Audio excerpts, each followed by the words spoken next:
उत्पत्ति अध्याय 12। अब्राहम के आख्यान का आरंभ। अब्राहम को परमेश्वर का आवाहन। प्रभु ने अब्राहम से कहा, तू अपने देश, जन्म स्थान और नाते रिश्तेदारी को छोड़कर उस देश को जा जो मैं तुझे दिखाऊंगा। मैं तुझसे एक बड़ा राष्ट्र उत्पन्न करूंगा।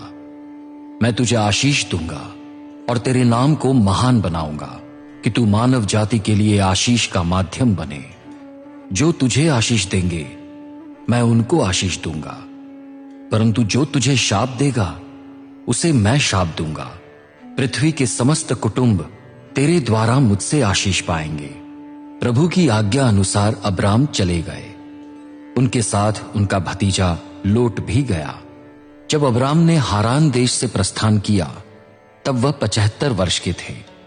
वो अपनी पत्नी सारै, भतीजे लोट और अपनी अर्जित संपत्ति एवं हारान देश में प्राप्त दास दासियों को लेकर कनान देश की ओर चले। उन्होंने कनान देश में प्रवेश किया। वे चलते चलते शकेम नामक स्थान पर पहुंचे, जहां मोरे का पवित्र बांझ वृक्ष है।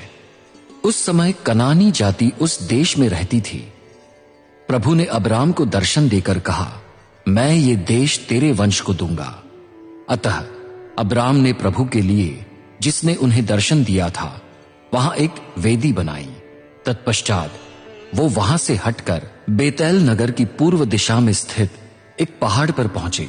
वहां उन्होंने अपना तंबू गाड़ा। पहाड़ के पश्चिम में बेतैल और पूर्व में ऐ नगर थे। वहां अब्राम ने प्रभु के लिए एक वेदी बनाई और प्रभु के नाम से आराधना की।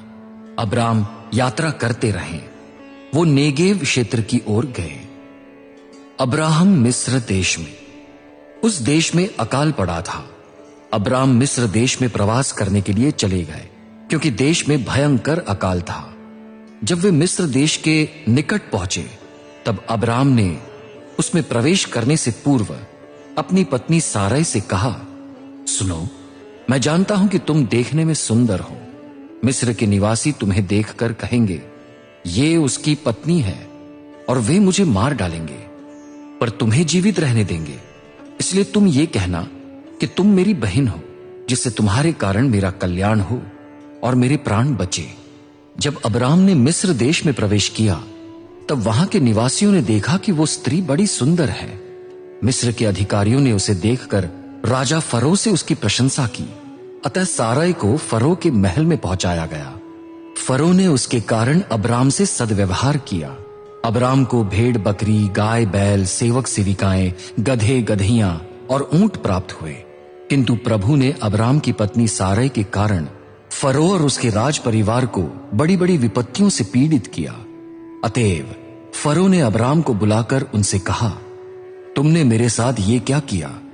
तुमने मुझे क्यों नहीं बताया कि वो तुम्हारी पत्नी है? तुमने मुझसे क्यों कहा कि वो तुम्हारी बहन है? इसलिए मैंने उसे अपनी पत्नी बना लिया था, परंतु अब अपनी पत्नी को लेकर चले जाओ।